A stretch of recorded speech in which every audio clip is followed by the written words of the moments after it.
गीता तत्व 13वां अध्याय। जय श्री कृष्ण। कर्म रहस्य।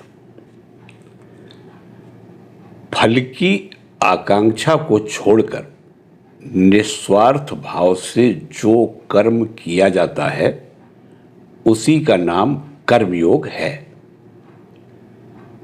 फल आकांक्षा से प्रेरित होकर कर्म किए जाने पर उसके फलस्वरूप सुख दुखादि का भोग अनिवार्य है।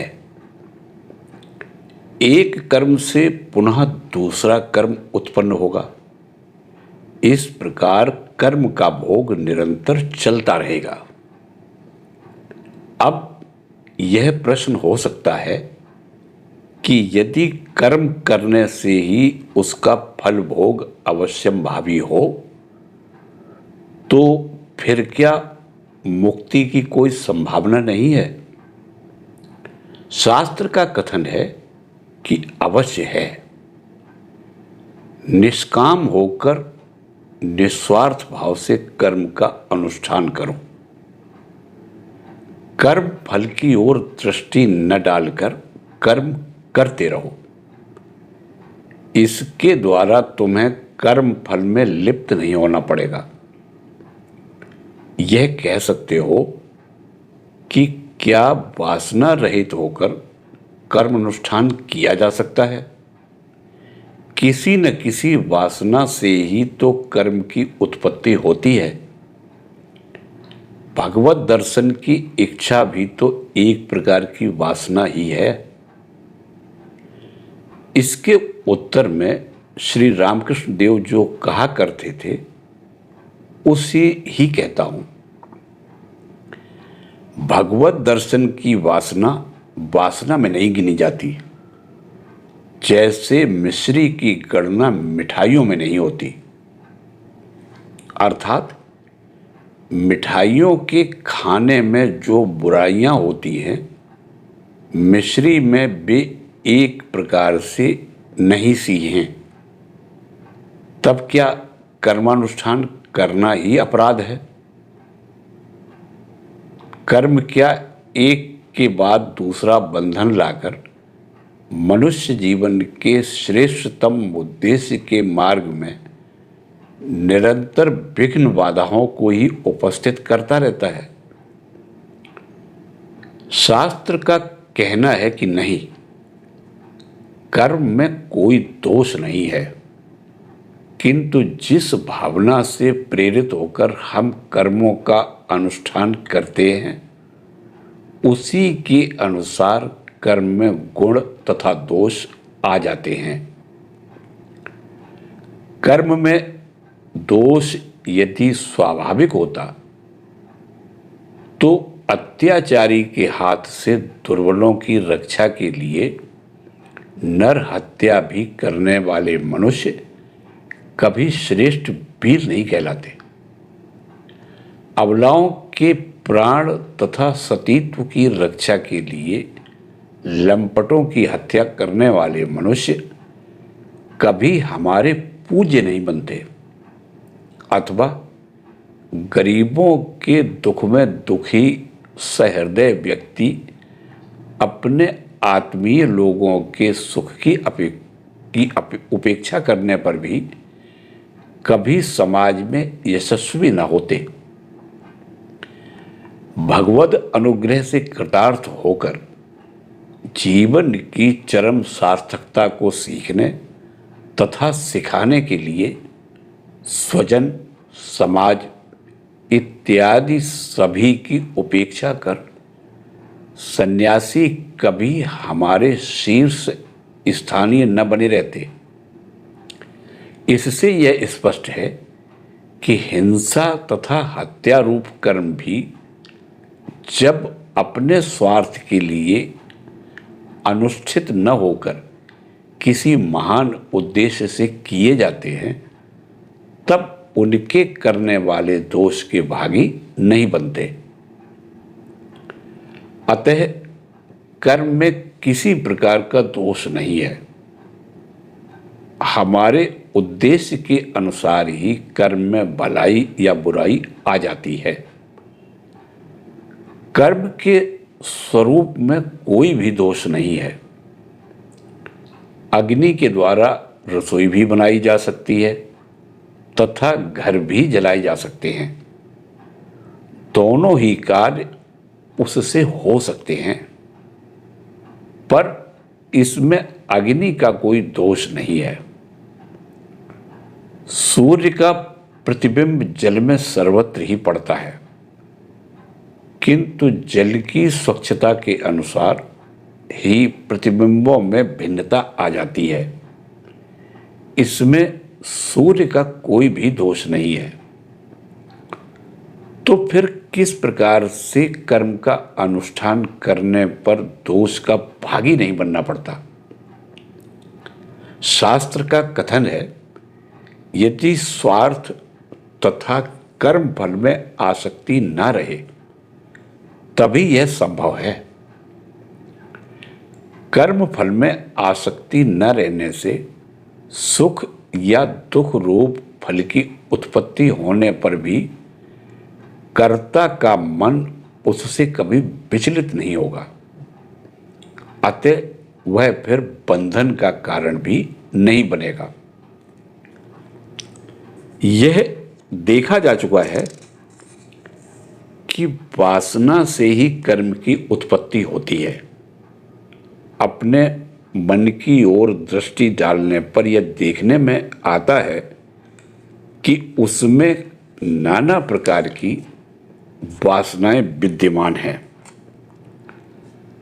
मन के संबंध में यहाँ तक अनुभव होने लगता है कि वह मानव वासना में या नाना प्रकार की वासनाओं की समष्टि है। समस्त वासनाएं दूर हो जाने पर मन का अस्तित्व रहेगा या नहीं, इस विषय में भी संदेह होने लगता है। साथ ही यह देखने में आता है कि सब वासनाओं में समान तीव्रता नहीं है। किसी वासना के विषय में तो मन की ऐसी इच्छा होती है कि यह अभी पूरी हो जानी चाहिए, और कहीं यह अभिलाषा होती है कि हो जाए तो अच्छा और न हो तो भी अच्छा, तथा कहीं ऐसी भी इच्छा होती है कि इसके न होने ही पर भलाई है। इस प्रकार की भिन्न भिन्न भावनाएं मन में उठती रहती हैं। अतः यह देखा जाता है कि भिन्न भिन्न वासनाओं के विषय में मन विभिन्न भावों को लेकर रहता है। वासना के उदय मात्र से ही कार्य नहीं होता। एक दिन, 2 दिन, 10 दिन, इस प्रकार क्रमशः जब वह उदित होती रहती है, तब किसी दिन मन कह उठता है कि यह कार्य तो अवश्य ही होना चाहिए, और फिर शरीर तथा इंद्रियों को वह इस प्रकार से नियुक्त करता है कि जिससे उस कार्य में सफलता मिल सके। इस प्रकार की नियुक्ति को ही साधारणतया हम कर्म कहते हैं। अतः घनीभूत वासना ही कर्म के रूप में परिणत होकर मनुष्य के लिए सुख दुख रूप फल को उत्पन्न करती है, और वह सुख दुख में कर्म ही पुनः दूसरे एक संस्कार का उत्पन्न कर्ता बन जाता है। मन में संचित सूक्ष्म वासना समूह का नाम ही संस्कार है। सबके संस्कार समान नहीं है। बाल्यावस्था से ही किसी में कोई संस्कार प्रबल होता है, तो कोई कोई संस्कार किसी में एकदम होते ही नहीं। अच्छे संस्कार के वशीभूत होकर किसी ने जीवन भर सत्कार्य का ही अनुष्ठान किया और कोई कुसंस्कार से प्रेरित होकर कुकर्मों के अनुष्ठान के द्वारा लोगों की निंदा का पात्र ही बना रहा।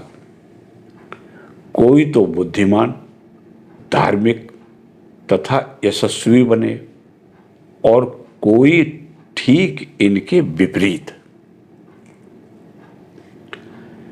संस्कारों में कहाँ से इतनी विभिन्नताएं आ जाती हैं?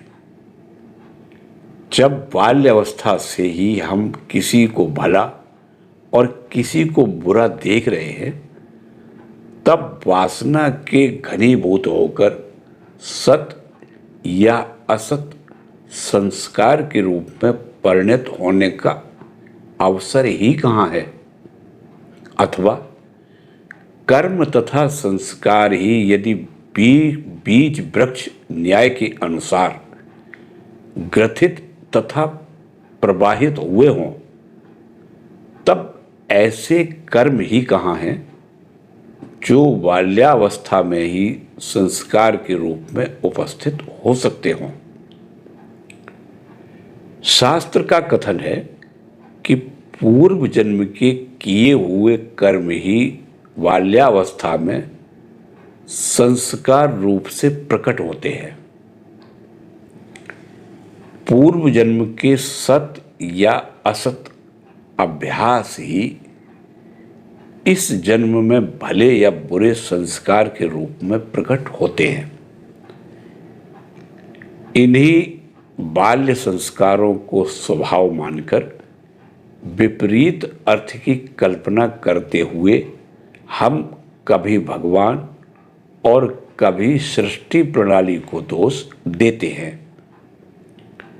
कभी तो कारण रहित अर्थ में हम स्वभाव शब्द का प्रयोग करते हैं और कभी किसी अदृष्ट अनुभूत कारण के रूप में, जिसके हाथों में मनुष्य खिलौना मात्र है। इस प्रकार मानव कुसंस्कार के भार को ढोता हुआ घोर अदृष्टवादी बनकर या कार्य कारण प्रवाह के मूलोच्छेदन के द्वारा नास्तिकता का मार्ग अवलंबन कर यथार्थ सत्य वस्तु से बहुत दूर चला जाता है। यदि कर्मवाद सत्य हो तो उसके साथ ही साथ पुनर्जन्मवाद की सत्यता भी अपने आप सिद्ध हो जाती है। मृत्यु काल उपस्थित होने पर आत्मा एक देह से दूसरी देह का आश्रय लेती है।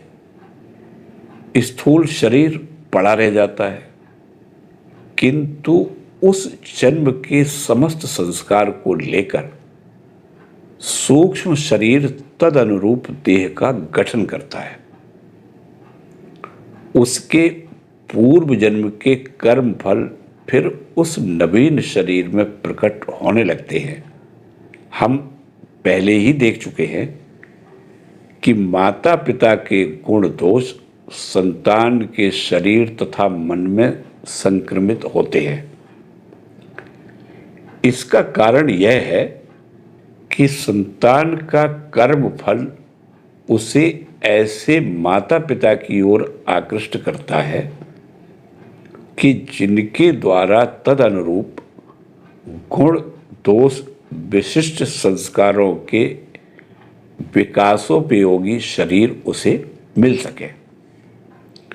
शास्त्र का कथन है कि जिस प्रकार जोंक एक पत्ते से दूसरे पत्ते का आश्रय लेती है, उसी प्रकार हम भी एक कर्म से दूसरे कर्म में प्रवृत्त होते हैं।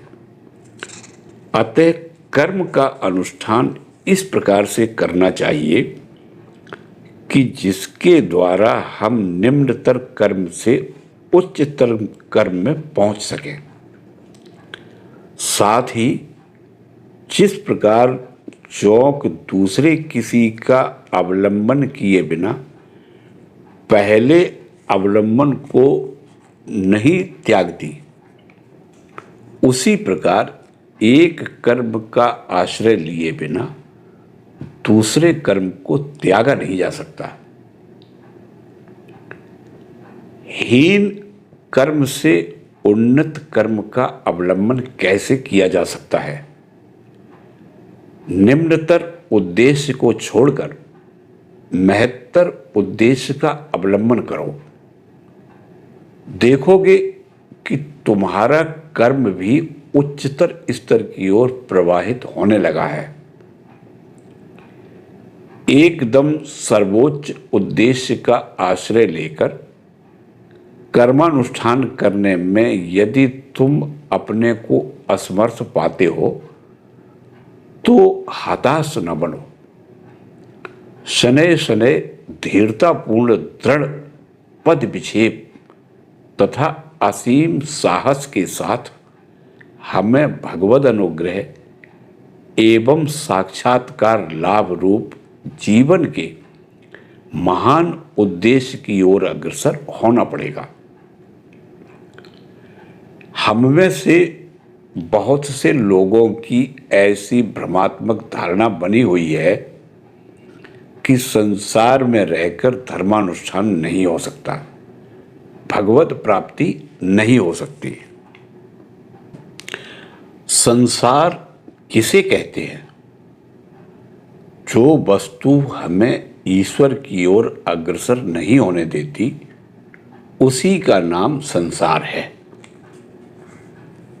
पूर्व जन्मकृत जो संस्कार हमें ईश्वर की ओर बढ़ने नहीं देता, सत्य स्वरूप उद्देश्य से जो हमें निरंतर विचलित करता रहता है, हमारे लिए वही संसार है। इस प्रकार भिन्न भिन्न व्यक्तियों के भिन्न भिन्न संसार विद्यमान हैं। किसी के लिए काम, किसी के लिए क्रोध, किसी के लिए अर्थ चिंता ईश्वर प्राप्ति के मार्ग में कंटक स्वरूप हैं। ऐसे विशेष संस्कारों से मन की गति को लौटाने के लिए किसी महान उद्देश्य का आश्रय लेना पड़ेगा।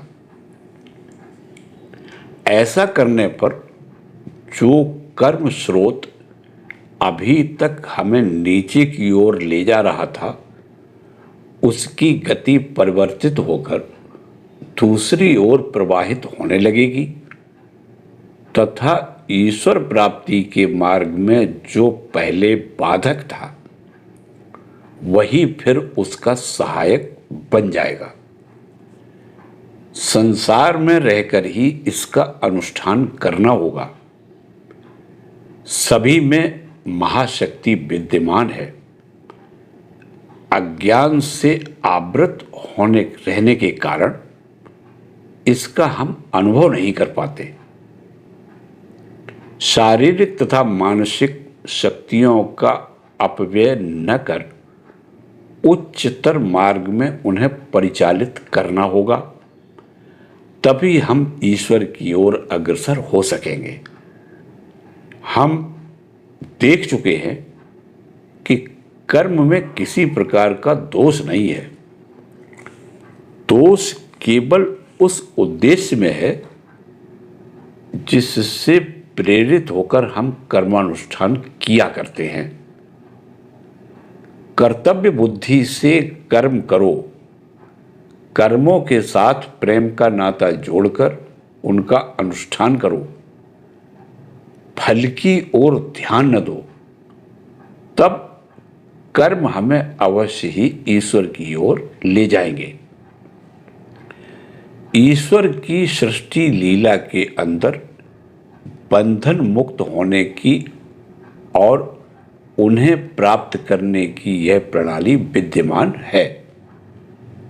इस तरह उनकी ओर हमें अग्रसर होना पड़ेगा। इस प्रकार से कर्म का अनुष्ठान करने पर कुछ दिनों में यथार्थ निस्वार्थ भाव आ जाएगा। प्रश्न हो सकता है कि संपूर्ण निस्वार्थ बन जाने पर क्या मनुष्य फिर कोई कर्म कर सकता है अथवा कर्म करता रहता है? शास्त्र का कहना है कि समुद्र जैसे गंभीर और सुमेरु जैसे निश्चल व्यक्ति पूर्णतया स्वार्थ रहित होकर केवल जगत के कल्याणार्थ कर्मानुष्ठान करते रहते हैं। ब्रह्मस्तंभ पर्यंत सभी को साक्षात भगवान मानकर वे उस विराट पुरुष की सेवा किया करते हैं। प्रश्न हो सकता है कि यदि विशेष विशेष माता पिताओं के द्वारा शरीर प्राप्ति का कारण हमारा कर्म ही हो, तो फिर अवतार आदि के संबंध में जो ये शास्त्रीय प्रमाण मिलते हैं कि अपने पूर्वकालीन पार्षदों के साथ ही वे इस पृथ्वी में अवतीर्ण होते हैं, उनकी पूर्वकालीन लीला सधर्मिणियां ही उनके साथ पुनः प्रकट होती हैं, उनमें इस प्रकार का नित्य संबंध कैसे संभव हो सकता है? क्या यह सृष्टि प्रणाली का कोई विशेष नियम है? कार्य कारण में कर्म प्रवाह का वेग जगत में सर्वत्र ही विद्यमान है, उसमें विशेष नियम संभव कैसे हो सकता है? साथ ही मनुष्य देह धारण कर मनुष्य को शिक्षा देने के लिए ही जब भगवान अवतीर्ण होते हैं, तब अपने संबंध में किसी प्रकार का विशेष नियम प्रवर्तन करने से उनके शिक्षा प्रदान की सार्थकता ही कहाँ रहती है? उस शिक्षा को स्वल्प शक्ति भिन्न नियमाधीन मानव ग्रहण ही कैसे कर सकता है? माता पिता स्त्री पुत्र आदि के साथ जो हमारा कोई नित्य संबंध है नहीं, तो फिर अवतार आदि के संबंध में यह कैसे संभव हो जाता है? इसका उत्तर यह है कि अवतार पुरुषों के नित्य संगियों ने उनके साथ निस्वार्थ भाव से प्रेम किया था, इसीलिए वे उनके साथ नित्य संबद्ध हैं। हम स्वार्थ के लिए प्रेम करते हैं। माता पिता स्त्री पुत्र इत्यादि सभी से हम अपनी स्वार्थ सिद्धि के लिए ही प्रेम करते हैं। पत्नी को सुख देना यदि हमारे प्रेम का उद्देश्य होता, तो हमारा संबंध भी नित्य होता। किंतु क्या हम ऐसा करते हैं? प्रेम का स्वरूप स्वतंत्रता है, न कि दासता। उसका स्वरूप निस्वार्थता है, न कि सुख लालसा। किसी से यथार्थ प्रेम करना हो तो उसे संपूर्ण स्वतंत्रता देनी होगी, उसके सुख की ओर ध्यान देना होगा। अपना सुख देखने से काम नहीं चलेगा। किंतु हम करते क्या है? जिनसे हम प्रेम करते हैं उन्हें अपने ही अधीन बनाए रखना चाहते हैं। हम चाहते हैं कि वे हमारा ही कहना माने, जिससे हम अच्छा समझते हैं उन्हें भी वही अच्छा प्रतीत हो। इस प्रकार हम उन्हें घोर बंधन में आबद्ध करना चाहते हैं।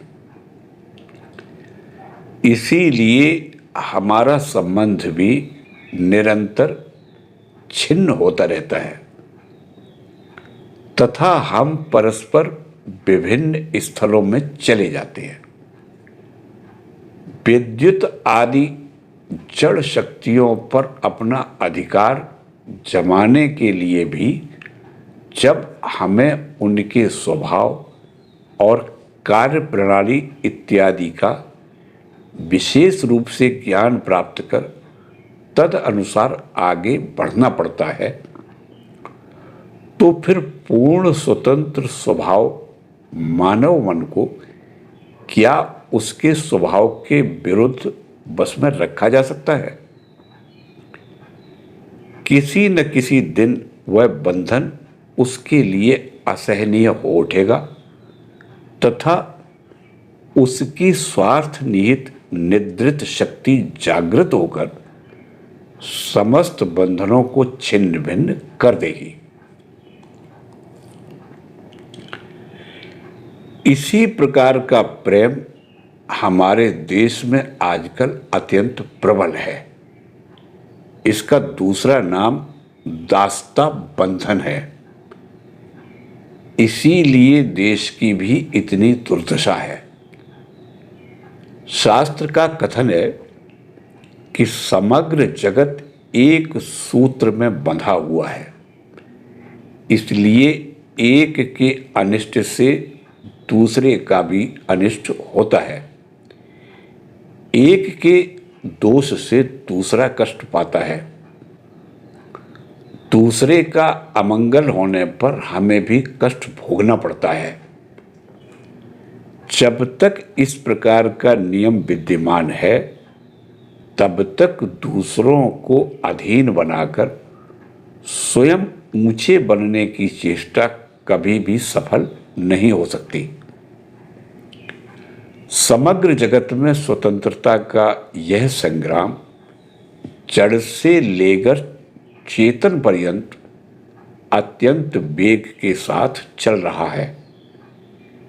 एक परमाणु दूसरे परमाणु से विलग होने का प्रयास कर रहा है। पृथ्वी सूर्य से, सूर्य सूर्यांतर से अलग होने की चेष्टा में तत्पर है। इसी स्वतंत्र भावना से प्रेरित होकर एवं यथार्थ मार्ग का ज्ञान न रहने के कारण चोर चोरी कर रहा है और साधु संत ईश्वर कृपा से यह जानकर कि निस्वार्थ विशुद्ध प्रेम ही स्वतंत्रता लाभ करने का एकमात्र उपाय है, दिन प्रतिदिन जीवन के महान लक्ष्य की ओर अग्रसर हो रहे हैं। इसी स्वतंत्रता प्राप्ति का संग्राम मनुष्य को उच्च से उच्चतर सोपान में चढ़ा रहा है तथा अंत में पूर्ण ज्ञान भक्ति के द्वारा ईश्वर के साथ सम्मिलित कर उसे अनंत शक्ति का अधिकारी बना रहा है। जगत में कौन किसकी स्वतंत्रता का अपहरण कर सकता है? यदि तुम पत्नी, पुत्र, पिता, माता, बंधु, गुरु इत्यादि के साथ नित्य संबंध होना चाहते हो तो अपने स्वार्थ का बलिदान कर उनके सुख में सुखी बनो। भगवान की मूर्ति समझकर उनकी सेवा में तत्पर रहो।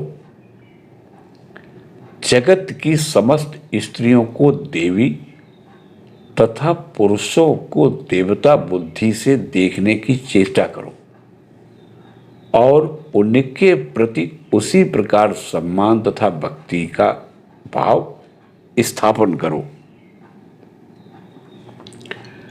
अब वेदांत के विवर्तवाद के विषय में कुछ कहकर आज के वक्तव्य को समाप्त करूंगा। इस सृष्टि को हम दो दृष्टिकोणों से देख सकते हैं।